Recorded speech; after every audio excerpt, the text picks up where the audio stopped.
Hey everyone, welcome to the show. We have Nyla Khan with us today. Nyla is currently the head of people and talent over at Slang.ai. Nyla, thanks for joining me today. Yeah, happy to be here. Thank you for having me. Yeah, of course. So where are you from? What a loaded question to start off with. Every time people ask me that, I'm like, what do you mean? Because they'll be like, originally, where are you from? I'll give you all the answers. I'm Okay. born and raised in Chico, California. I spent some years in the East Coast, back to California eventually. Is that what you were asking? Yeah, exactly.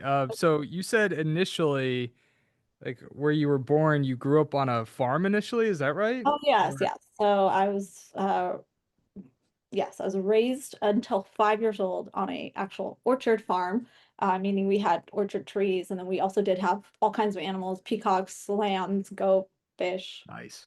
dogs. That's awesome. Yeah, it was nice. It's very when I tell people that, they're shocked. They're like, "Oh," because when they think farm girl, they don't necessarily see that in me, but it's very rooted in my desire to be around nature, and I think of myself as like a pretty hippy That's dippy. pretty cool. I'll be honest. So when we met up in New York, you definitely give me like New Yorker vibes. Like I definitely thought you grew up in and around the city somewhere on the East Well, my Coast. California relatives call me New York Nyla now. It's just been Yeah, I've I see that. apparently. Um, okay, so when you were 5, you moved off the farm. Where'd you go?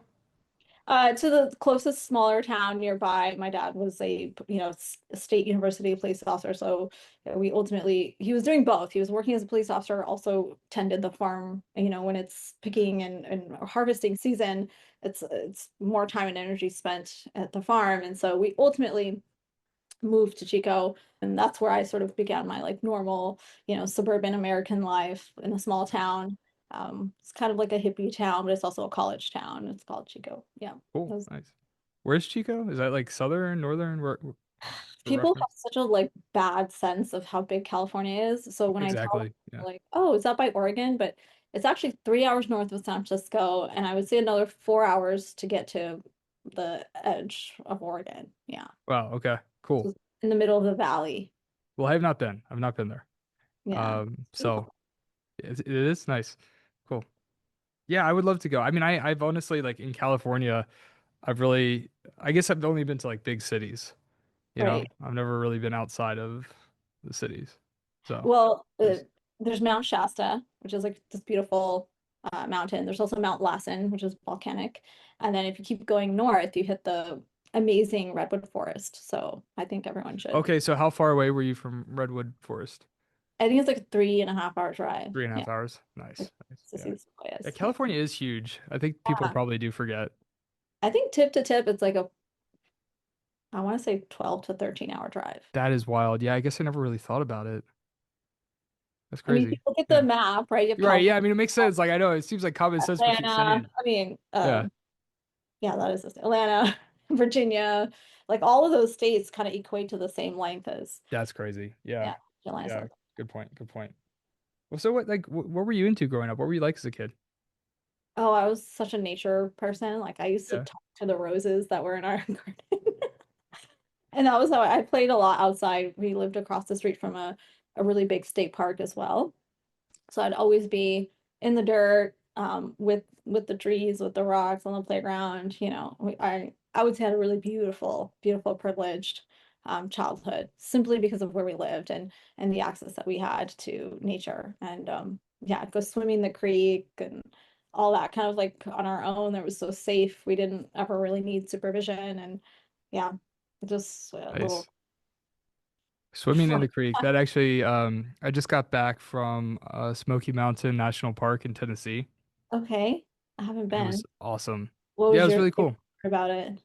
I well, actually, like swimming in rivers. Actually, like there was like these water holes where, I mean, you're just back in the mountains, and so I just looked up like the best water holes, and it was really cool because you could just jump off rocks into the water, Yeah. and like there was some safe areas to do it, and some not so safe areas that I avoided doing it, but still a lot of people do, I guess. But yeah, it was just like really beautiful. It's so nice to be out in nature. I guess like particularly for me, the longer I'm in the tech industry, the more I feel like I need to get out, right?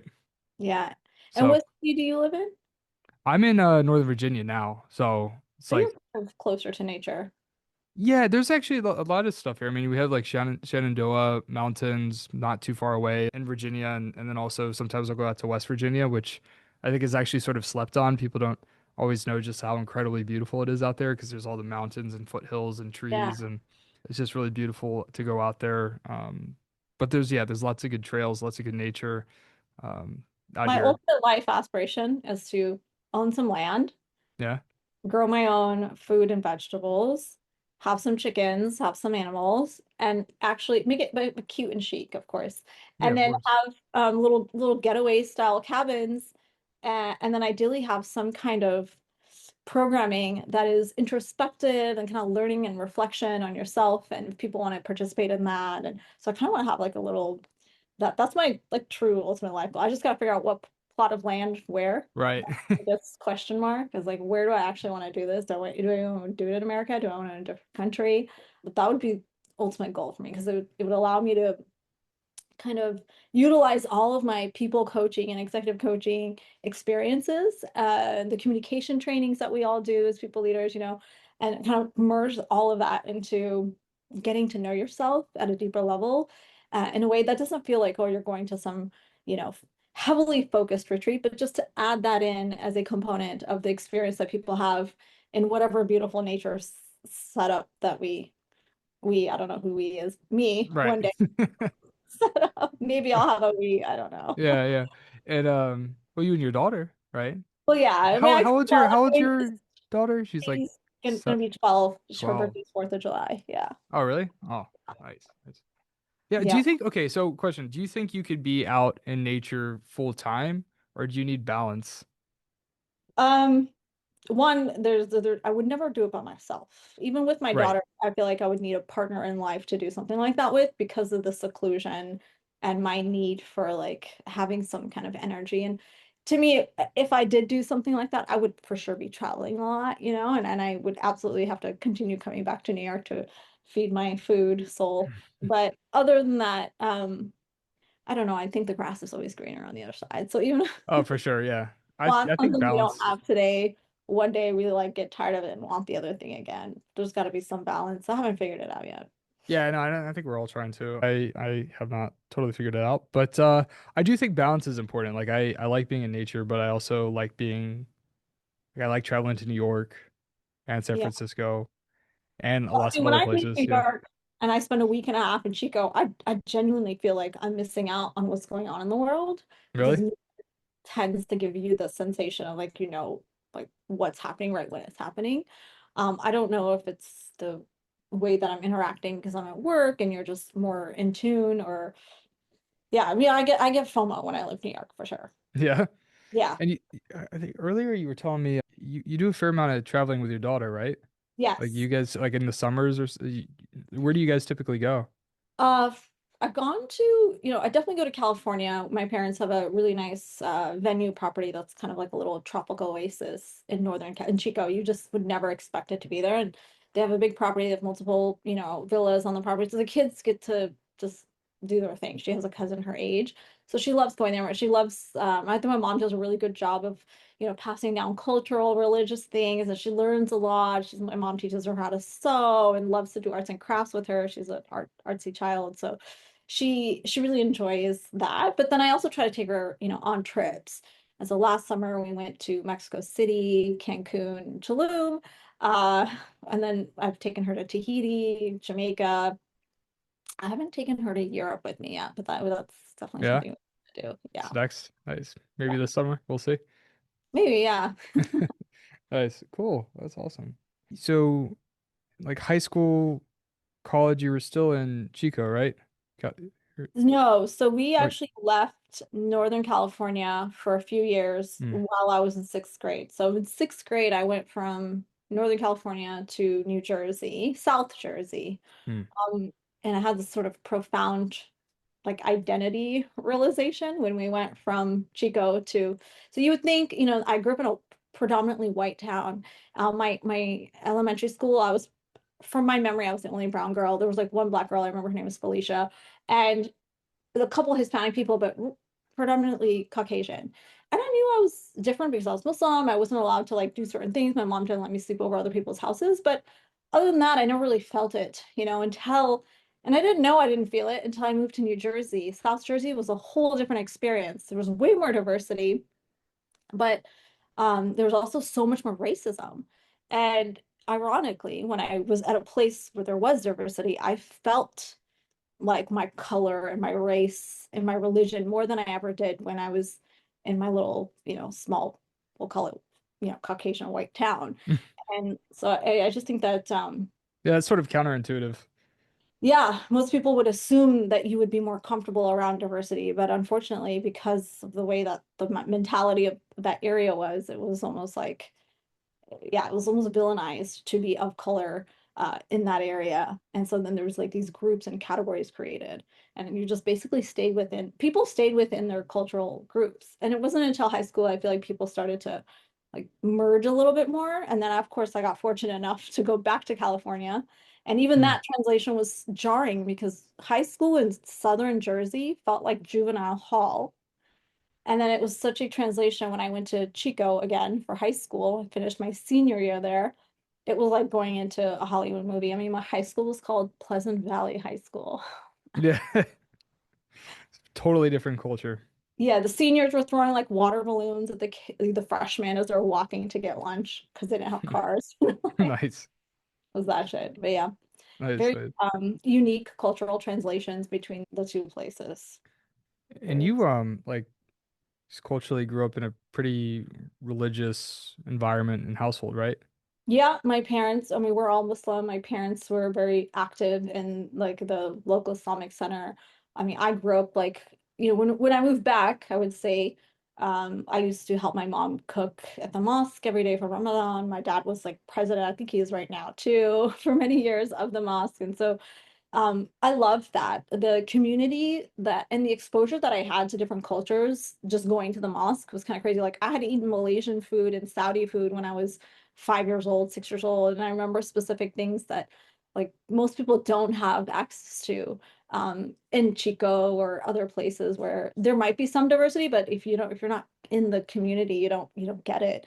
Yeah, But yeah, it was really good foundationally. There were some cultural things that I think were hard because, sometimes people convolute religion and culture.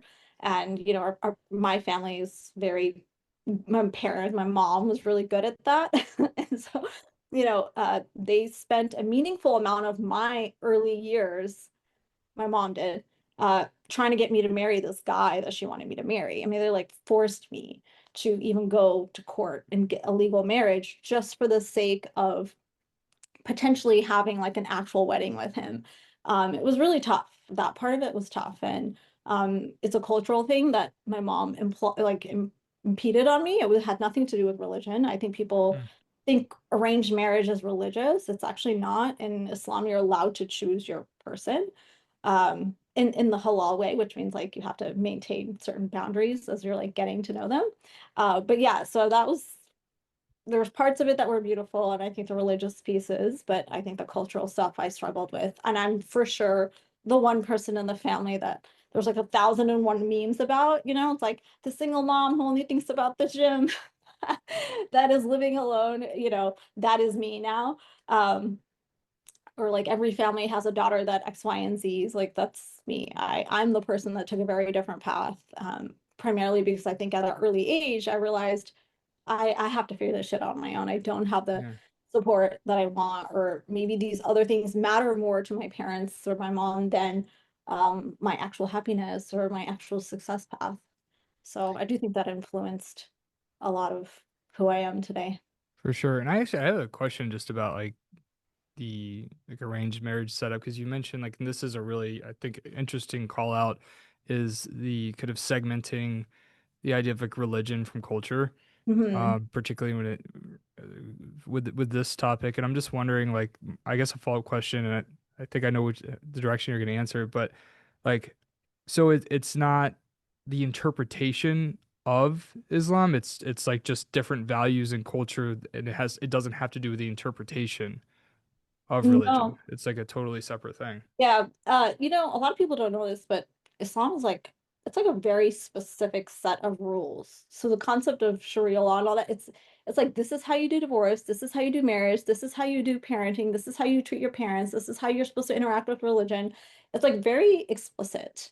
And the getting married piece, there's actually like a quote in the Quran that, and I don't want to misquote the Quran, so I'm not gonna quote it, but it represents a statement that says people are built and exist in different tribes in an order to get to know one another, right? Like that's explicitly said in the Quran too. So there's no requirement of you must marry this culture. It's it's or you must be arranged. It's like you can court someone, you can get to know somebody, but you have to do it within these boundaries of, X, Y, and Z. But this is an extreme version, this arranged marriage thing. And it wasn't even arranged. I mean, it was arranged. It was now, my experience was like, you have to do this. And I just didn't Right. want to. And the choice is very real in Islam. Like you have choice, whether it's man or woman, you both have a choice, and it should never be done outside of choice. So fundamentally, like that's where the disconnect was at a basic level. It Hmm. was un-Islamic to force somebody to marry somebody else. That becomes like a parent decision influenced by culture and normalized by culture. Hmm. Well, thanks for sharing that. And this was a pretty like formative experience, of course, like, and you were like 18 years old, right? I mean, it started when I was 16, the pressure, like the suggestion. It started out as like, hey, do you want to meet? And I was like, okay. I interacted with hi, hello, like that, And then from there, it was like, okay, now you guys are going to get engaged. And I was like, what? You know, I just kind of got thrown into it. And I very much, I actually did genuinely put effort and think like, okay, let me just try. Let me just be open-minded, because he grew up in a different country. And for me, that was like a hard no from the get. Just culturally, you just don't have similarities. And I'm even more like distant from the culture than maybe other people might be. And so for me, it was an even bigger gap. Ultimately, I couldn't get past like a very superficial conversation with him. There was no connection for me. And so I was like, no, I don't want to do this. And in her mind, it was like, well, this has already happened.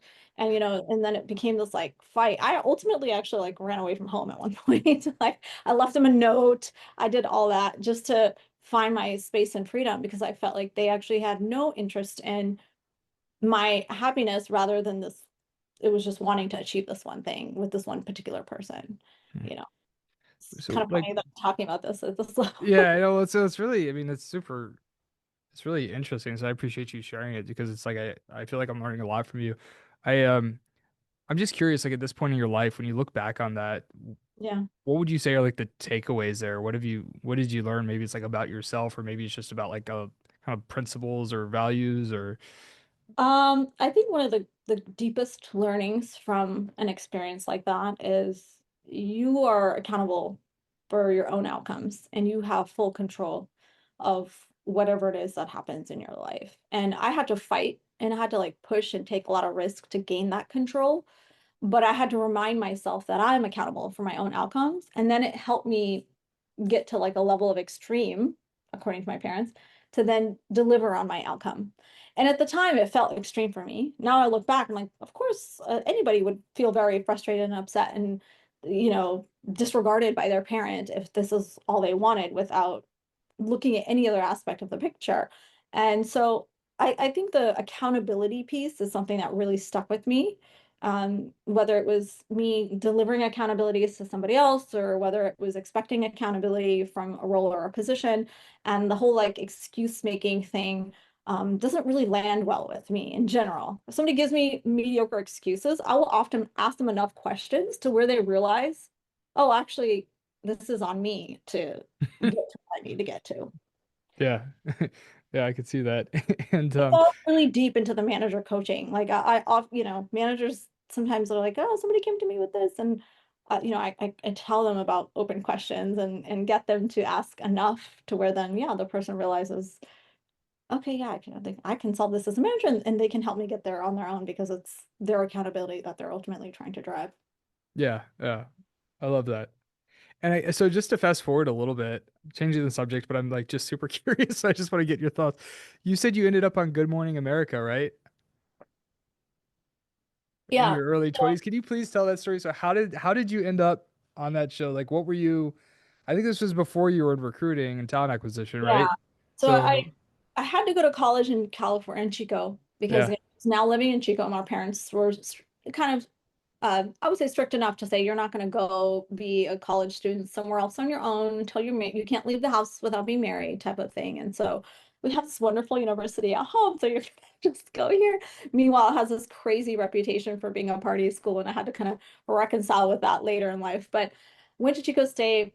I worked at a little boutique there, and I ultimately wanted to be a documentary filmmaker, and I had taken some photography classes. And so as I was working at this boutique, I took some cool photos of some shoes, right? And I like gave them to the owner, and she was like, "Hey, Nyla, this is 2005.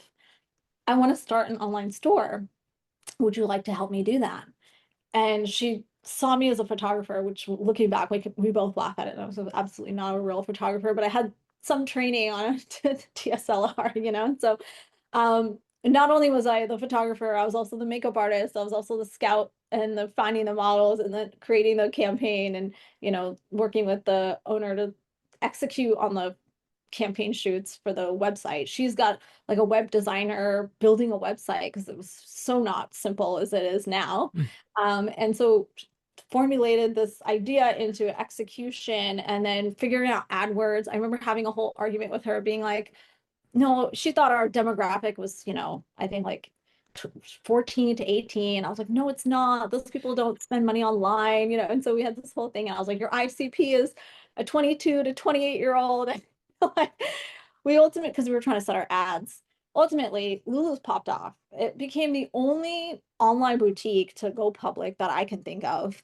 Their stock's not doing great, but they made it. And while we were in that journey, I was basically overseeing creative operations, like the photography room, making sure every product shot made it to design team, and et cetera, et cetera.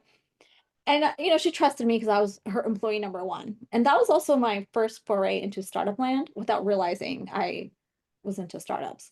And because I worked, my first real job was working in that format, it became sort of like my fuel and addiction. So I now look back, I'm like, that's why I did well at an early stage startup when I first joined venture back company. It was 15 people at Quartet Health. But let's go back to Good Morning America. So she had this opportunity to showcase, like, 20 looks under $20. And she was like, could you please go do this? And I was like, oh. I was like, the burden of like the whole company was on my back. And I had never done, live TV or anything like that. I look back at the outfit I chose and I'm like, oh my God, what was I doing? My haircut was crazy, but Yeah, hey, do you have is there like a link to also video? Can you send the it to me? links are gone. It's just like the links don't work anymore. It was on ABC like platform for a while, but they don't work anymore. I have some screenshots I'll send you Yeah, after. send me one. But yeah, so I had to do basically like, hey, she's wearing such and such, and da da da, and like talk it through. And I remember I used the term super cute way too much. But regardless, I got through it, and so they sent me out by myself. At the end, I literally started getting blisters. All my lips like swole, like they just turned into a huge blister. I don't know. I was so confused. I was like, what is happening? It happened right after the show. My body stress levels were translating, and I basically had like an infection or something. I don't know, but Oh it was God, yeah. pretty tense. They were happy with it. Ultimately, the segment went well. I didn't really trip up Hey, too and much. then the company went public. So basically all Yeah, it because of was that, right? all that That's Good Morning yeah. So America. you're welcome, world, right? You made that happen. Yeah, Yeah. no, credit to all the people who spent hours, endless years making that company successful. Yeah, but also, Yeah, yeah.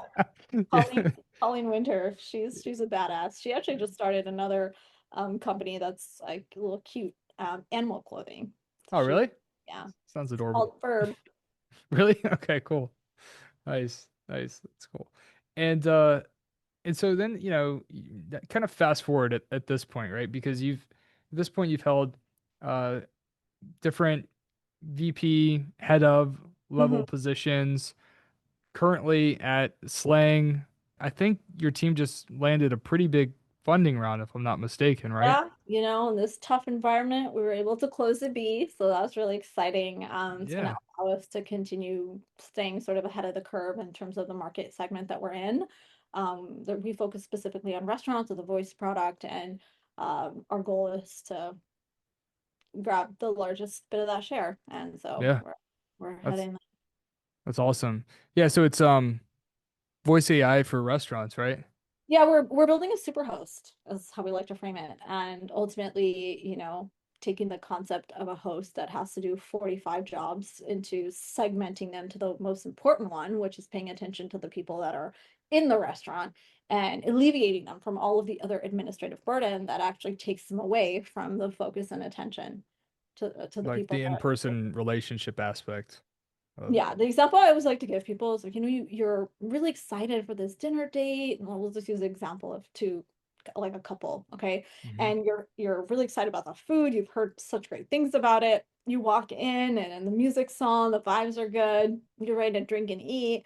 And then you see the hostess going like this. Right. Yeah, I guess as a first experience, it's like not.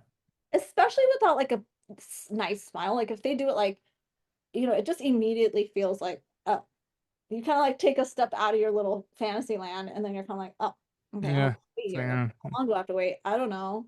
Damn. you're just kind of standing there Yeah, awkwardly. exactly. Yeah, And so, you know, it's hospitality itself is really interesting working in hospitality because we talk a lot about it. And I actually believe a lot of the work that people do is and should be centered around hospitality. for Whether sure. you're thinking of a candidate experience, right? You have to treat them as though they're a guest in your home. And that's something I've always thought about it and kind of explain when I give, you know, interviewers instructions on how to receive their candidates and treat them, especially when you were in person.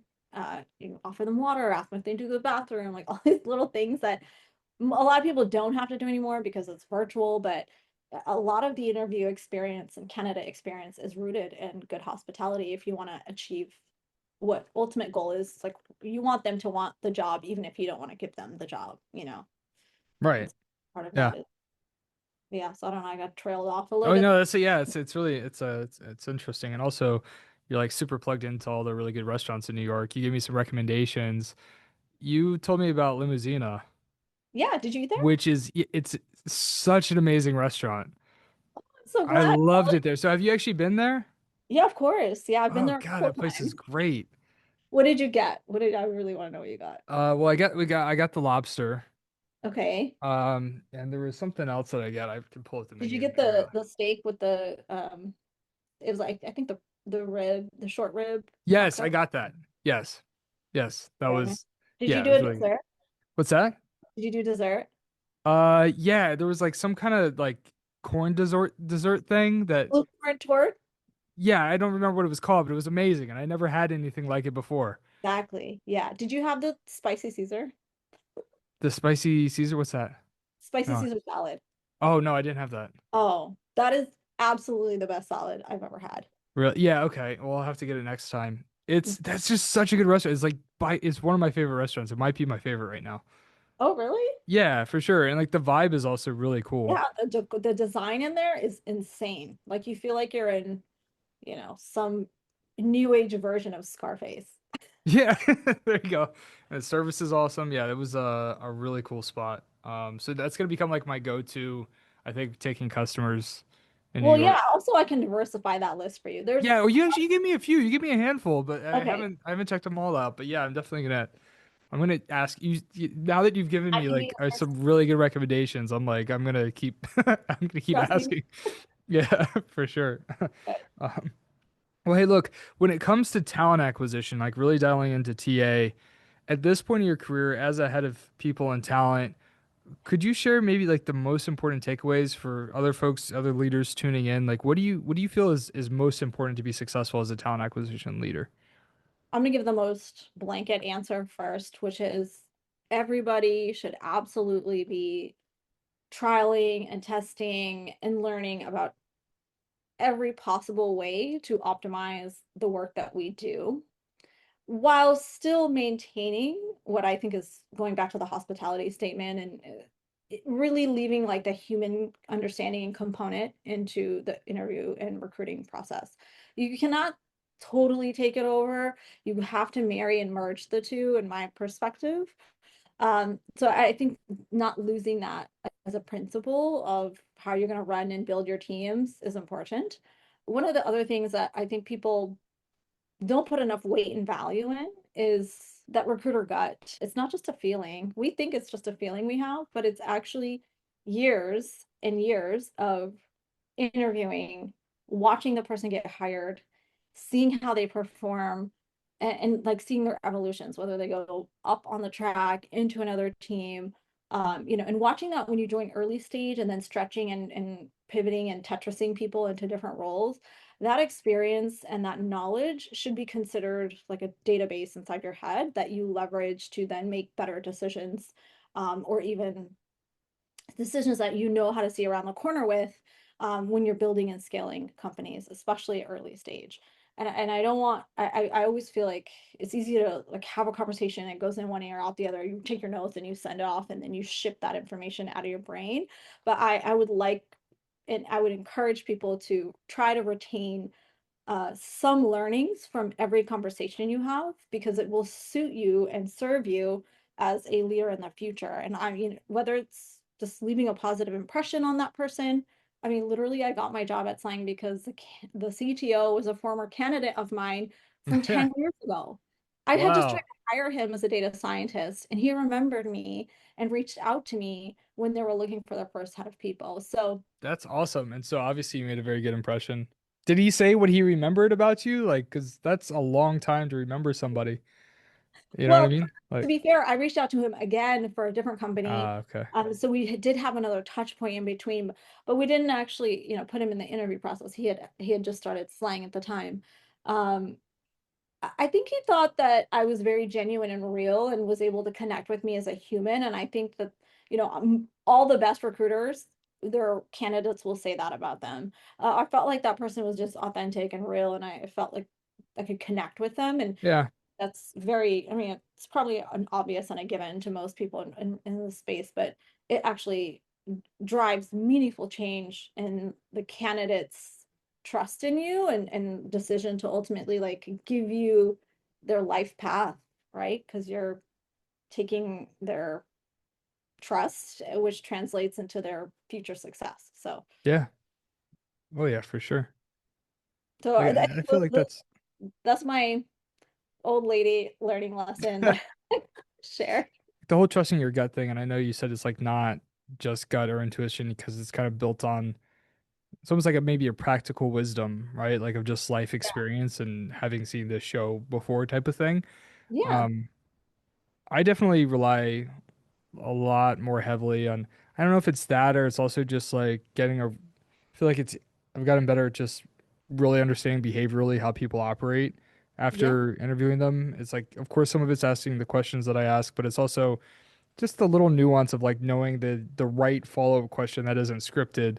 It's also just kind of pulse checking on like tone and how they respond and Hmm. like their word choice and just like behaviorally how they're kind of like showing up and like those kind of like all those little micro uh I mean, factors, I how suppose. better have you gotten at recognizing yellow flags at the finish line? Oh yeah, no, I like it's like every time I take a risk because I'm like, I don't know, there's this one thing like it never like works out. Like I've just learned to just like be really strict with who I think is like a behavioral fit, and you can be a little more flexible with skill set. I still think experience matters for a lot of roles, obviously, not all, but Yeah. like yeah, I mean behaviorally, I feel and cognitively too, just like their how they think and their ability to process and learn, and those are types of things where I don't really feel like I need a behavioral or cognitive test to get a sense for how people approach problem solving and how proactive they're going to be or how much of a driver they're going to be or whatever other, else we're looking for in a startup. It's definitely something where like I think having that trust, trusting your gut or your intuition or the practical wisdom or experience that you developed over the years is like you can't replace it. It's just not Well, also, people are always speaking to you. right. Have to be listening. And it doesn't mean verbally. It could be like how they, whether they wrote a follow-up, how quickly they replied, how like neat their communication was, like all of those things are signals of communication to you. And I Hmm. think a lot of times we're in the recruiting space, especially with high volume, you're just kind of like forgetting to look at all of those details. Yeah. Um, but when you've calibrated enough times, you start to realize that these actually have reflective implications. Like in that very moment, it might not feel like a big deal or something so serious, but yeah, Yeah. Oh yeah, for sure. it's a database 100%. gut sensation. Yeah. Yeah.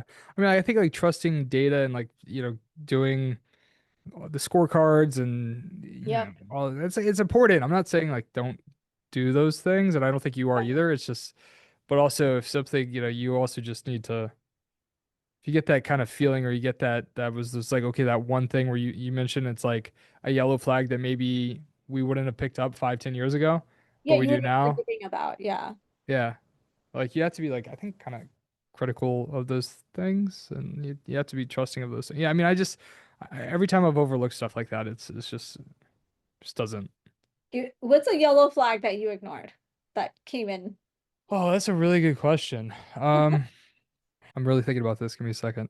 No problem. Um, I'm gonna think of one too. I think I don't know if everyone might not agree with this, but I think the folks that I've seen be most successful, because I work with a ton of startups and growth stage companies, and then I have two growth stage and a startup myself, two companies, and I think just people that just in how they communicate and how they answer questions and how they interact with me aren't like insanely incredibly like proactive and assert like their questions and follow-ups, not aggressively per se, but like they're really on it, and they're very like intellectually curious and proactive in how they're thinking about every engagement that they have, like every conversation. I think people that are just like more passive, that really haven't answered really asked the best questions, or seem to engage in the conversation, or seem to kind of wait too much and let me take too much of the lead Mm, versus having an active back and forth.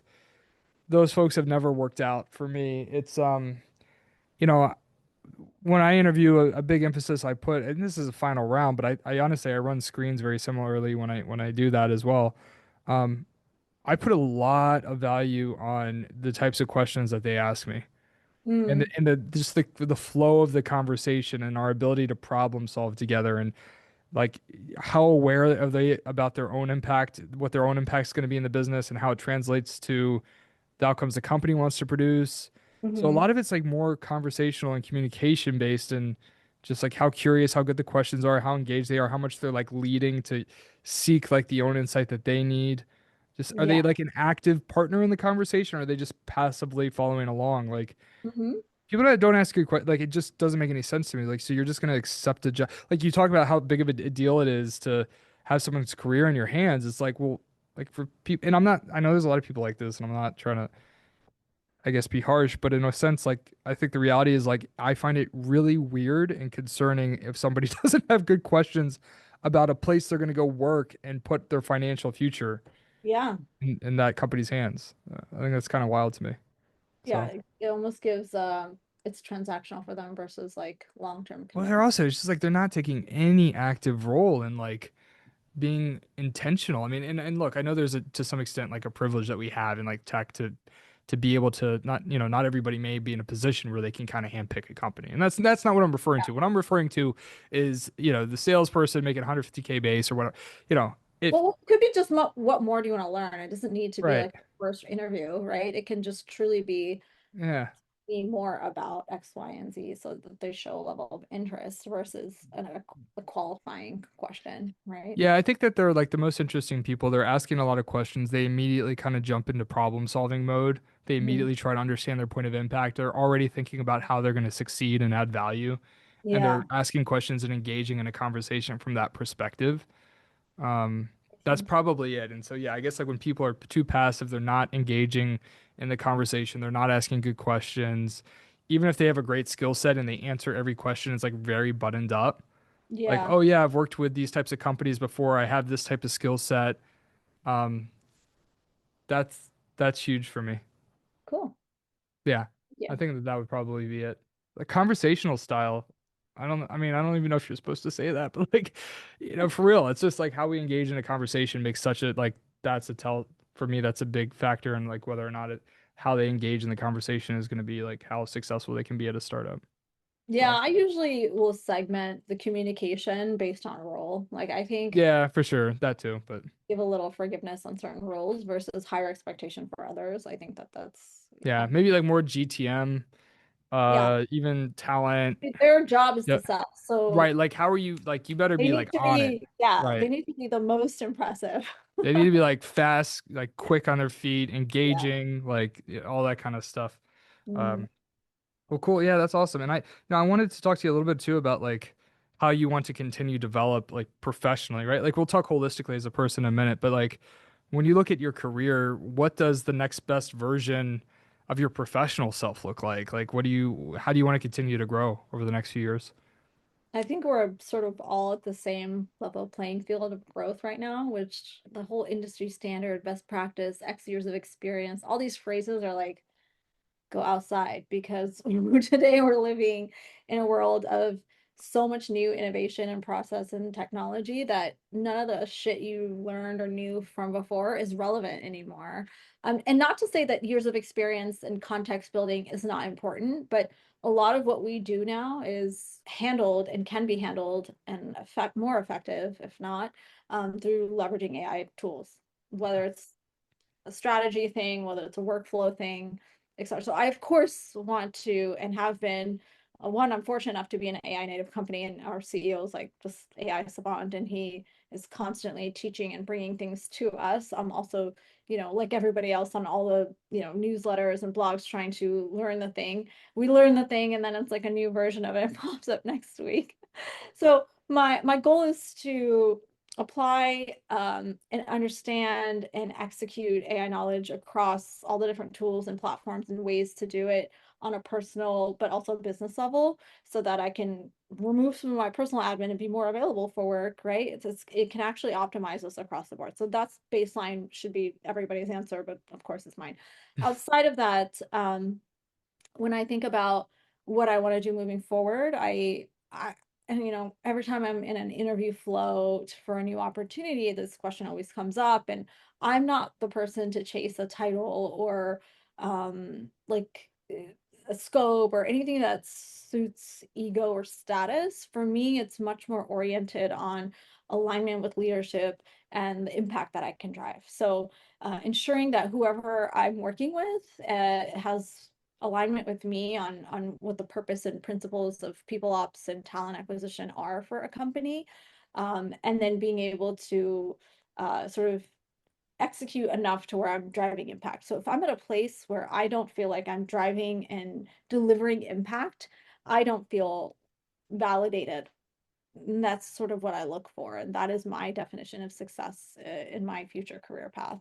I'd never really find as much value in anything else outside of is there validation in the work that I'm doing and the work that I'm doing should be driving impact. And impact for me is described in a million different ways, but Mm-hmm. ultimately as a I learned earlier in my career path, I know we didn't talk about my journey, but I used to be a people cheerleader. So when I was at Quartet Health, that was my first venture backed recruiting role. I kind of look back, I'm like, why'd you guys even hire me? I had no experience. I got paired with the best CTO who came from Amazon. He basically taught me all of the Amazon recruiting principles and structure.